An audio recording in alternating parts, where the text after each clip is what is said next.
দীপুচন্দ্র দাসকে নির্মম ও নৃশংসভাবে হত্যার প্রতিবাদে পাবনায় সনাতন সম্প্রদায়ের বিক্ষোভ সমাবেশ অনুষ্ঠিত।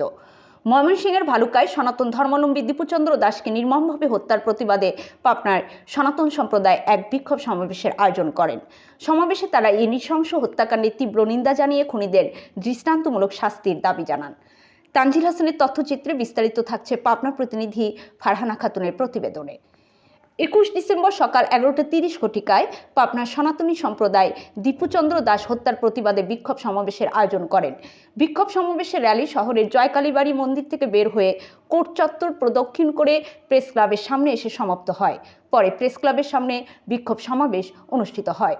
বিক্ষোভ সমাবেশে উপস্থিত ছিলেন অ্যাডভোকেট মলয় কুমার দাস রায়, জেলা বিএনপির আহ্বায়ক কমিটির সদস্য ও প্রতিনিধি, বাংলাদেশ হিন্দু কল্যাণ ট্রাস্ট পাবনা জেলা শাখা, দীপঙ্কর সরকার দীপু, যুগ্ম আহ্বায়ক পাবনা জেলা স্বেচ্ছাসেবী দল ও প্রতিনিধি হিন্দু কল্যাণ ট্রাস্ট, অ্যাডভোকেট শিশু কুমার সরকার, সদস্য বাংলাদেশ হিন্দু কল্যাণ ট্রাস্ট পাবনা।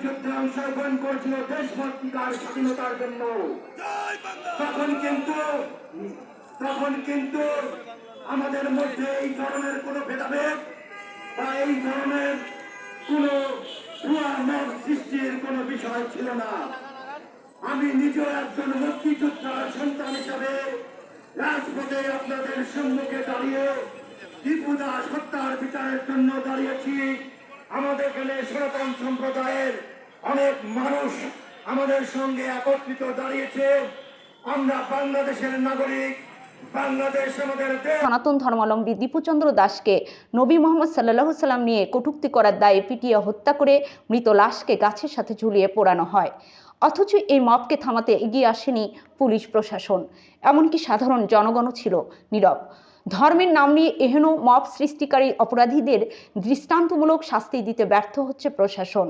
হিন্দু ধর্মাবলম্বীদের ওপর এমন বর্বরোচিত অন্যায় এর তীব্র প্রতিবাদ জানিয়ে বিক্ষোভ সমাবেশে উপস্থিত বক্তারা ধর্মীয় ইস্যুকে কেন্দ্র করে দীপু দাসের এহেন ন্যাক্কারজনক হত্যাকাণ্ডের তীব্র প্রতিবাদ করে জোরালো আওয়াজ তোলেন। তারা বলেন, জাতি, ধর্ম, বর্ণ নির্বিশেষে আমরা এই দেশ স্বাধীন করেছি। এই দেশে কোনো প্রকার সাম্প্রদায়িক নিপীড়ন আমরা মানব না। নতুন বাংলাদেশে এহেন ন্যাক্কারজনক হত্যাকাণ্ডের সাথে জড়িত সকল অপরাধীদের দৃষ্টান্তমূলক শাস্তি চাই।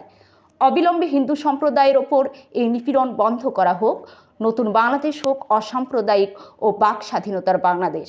এমন বর্বর হত্যাকাণ্ডের সাথে জড়িত সকল অপরাধীদের দৃষ্টান্তমূলক শাস্তি দেওয়া হোক। বাংলার বুকে প্রতিষ্ঠিত হোক ন্যায় ও সম্প্রীতি। পাবনা থেকে ফারহানা খাতুন, রূপসী বাংলা টিভি।